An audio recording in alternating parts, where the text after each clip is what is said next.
Hi guys, for today's video, may driving lesson ako. Ayun nga, nag-aral ako ng driving dito sa Quick Drive kasi bala kong kumuha ng lisensya.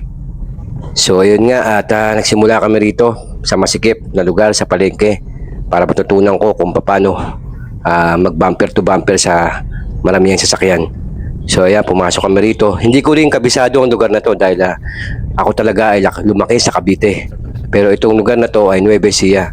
So ayan, sinusubukan ko ng magmaneho at going smooth naman lahat at kaya ko naman. So konting practice pa para sa mga pagpaparking at maniobra ay siguro kaya ko na patakbuhin ng aking sasakyan. So ayan po guys, dito po kami sa loob ng palengke ng Nueva Ecija. At hindi ko rin po alam kung palengke ba to o nasaan ako. Pero feeling ko na sa palengke ako. Kasi hindi po talaga ako taga rito. Si Mrs. po talaga ang taga rito sa Nueva Ecija. Kaya ako po ay wala po talaga akong kaalam-alam sa mga lugar dito. Kaya mahirap din magmaneho dahil hindi ko rin alam yung mga lalabasan ko, lulusutan ko. At first time ko talaga dito na mag-drive sa Nueva Ecija at humawak ng automatic na kotse. Pero awa naman po ng Panginoon ay binigyan po tayo ng talento at kakayahan na madaling matuto. Salamat po sa Panginoon sa blessing ng pagpapala ng kaalaman at karunungan. So yan nga po at ang susunod na namin ay doon na kami sa Maluwag at magjo-joyride kami sa mahabang bukoy rin. So yan po guys at napaka-smooth po ng aking pagpapatakbo.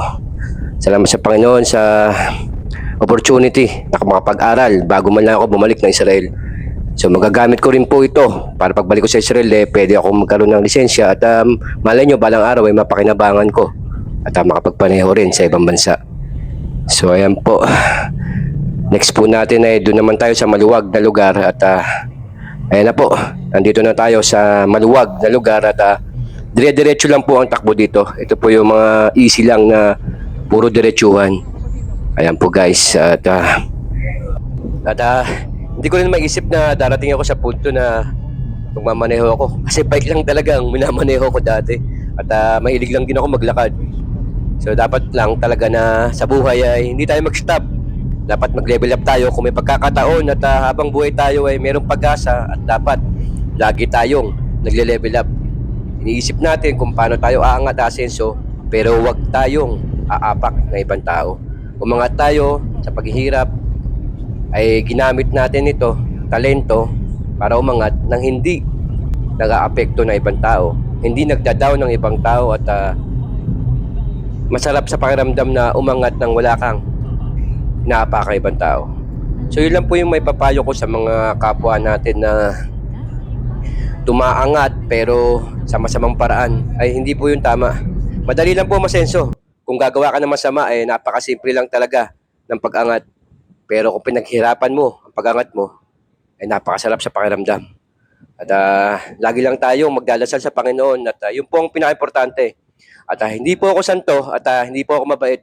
Alam ko po sa sarili ko na dumating din sa punto ng buhay ko na hindi ako mabait. Pero pinipilit ko po na magbago, magpakabait at maging mabuting tao sa pamilya ko, mostly sa asawa ko, sa anak ko, sa magulang ko.